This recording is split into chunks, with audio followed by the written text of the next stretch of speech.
Welcome everybody to Anime Tomato, and I'm your host Devante. Today we will be going over the second episode of Dragon Ball Daima, which is titled Gloria. Let's get to it. So the episode pretty much starts off where the last episode left off. Goma and Dagetsu make their wish to turn everybody into minis. And thus, everybody associated with the Z Fighters are turned into mini versions of themselves. Or, like children, pretty much. Kind of like how Goku was turned into a child in Dragon Ball GT. After they made their wish, they figured out that they could only make one wish. This was explained from Shinran that he only grants 3 wishes for his regulars, so the Z Fighters pretty much. Which is interesting. I've never heard that one before, but I mean, this is a new series, and they like to change things up. So they only get one wish. This kind of leaves them upset. So they kidnap Dende, who's also a child, and they go back to the demon world to regroup, pretty much. So the meat of this episode is seeing the Z Fighters as mini versions of themselves, or children. I think they did a pretty nice job setting this up. I was intrigued by how they explained that the Z Fighters are having a harder time flying because they have to get used to their new body weight. So Goku's flying around, he's crashing and stuff like that. There is a scene where Piccolo also crashes, and he actually has a bloody nose, which is a good sign to me because in Dragon Ball Super, they barely had any kind of blood in that show. I don't think they had any blood at all. Now, continuing with the story, the Supreme Kai and Kibito also are turned mini. And if you remember from last episode, they've sensed like a disturbance in the force or whatever.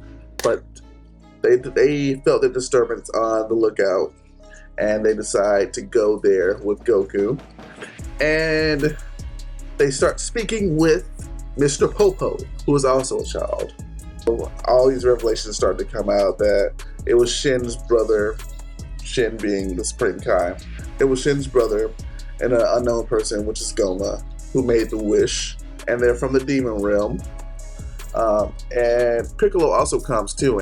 And we find out that he knows who Neva, who's the other Namekian from the last episode who did all that crazy stuff like turn freaking stone Dragon Balls into functioning Dragon Balls, summon Shinran easily. So we found out Piccolo knows who he was, and that he knows that Namekians are from the demon world. Fun fact, apparently anybody with pointy ears is from the demon world. That's new. That's a new concept in my opinion. But if you know from Dragon Ball, Piccolo is known as the Demon King, King Piccolo. I mean, it makes sense that he would know like the history of the Namek, and that he's not really an alien, but they're all from the demon world. So they all figure out that they need to go to the demon world to figure out what's going on there and why were they turned into children.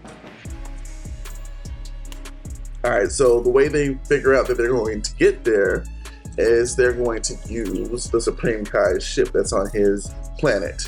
I believe I forgot to tell you all that he's also from the demon world because he has 20 ears also. I mean, it kind of makes sense too because his brother's from the demon world. So they get that ship, they figure out that it's not working, so they bring Bulma in to fix the ship. And she says it's going to take about 10 days before she can fix it.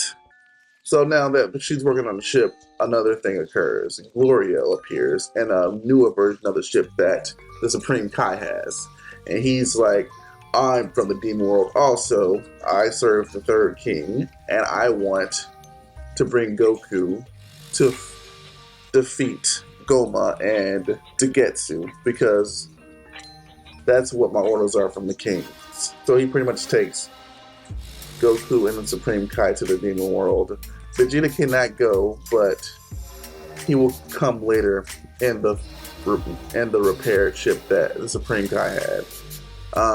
Another point for that is that Bulma was able to look at Glorio's ship, and she finds out that she's able to fix the ship faster than she previously predicted. So I look forward to seeing Vegeta show up and possibly save Goku from a fight or something in the future in this show.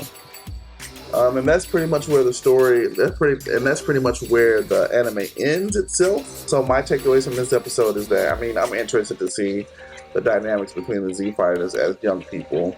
I actually like Master Roshi's design. I haven't seen. We've never seen him young, other than him being Jackie Chung. So it's fun seeing him young without a beard. It's weird. He kind of looks like Krillin a little bit. So I'm actually interested to see the dynamics between the mini versions of themselves. And I feel like they turned everybody mini to kind of fix the power scaling problem that Super had, because the whole series pretty much has. So maybe like the older Z Fighters can come into fights and things like that, because we've got about Yamcha, Tien, and Krillin. They're not strong enough really to combat these new powerful entities that they fight now.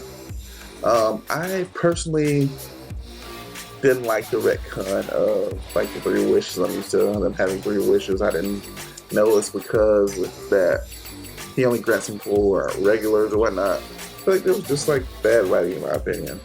But I feel like this episode moved the story forward, got you a little excited to see what the Demon World is going to look like. So in my opinion, this episode's a 7 out of 10. So that being said, thank you for watching. I hope you enjoyed this new segment. Tell me your thoughts about it. Like, what would you like to see from it? What can I change? Anything that can help me improve my channel. So thank you for watching. Please like and subscribe if you want to. But see you next time with episode 3. Goodbye.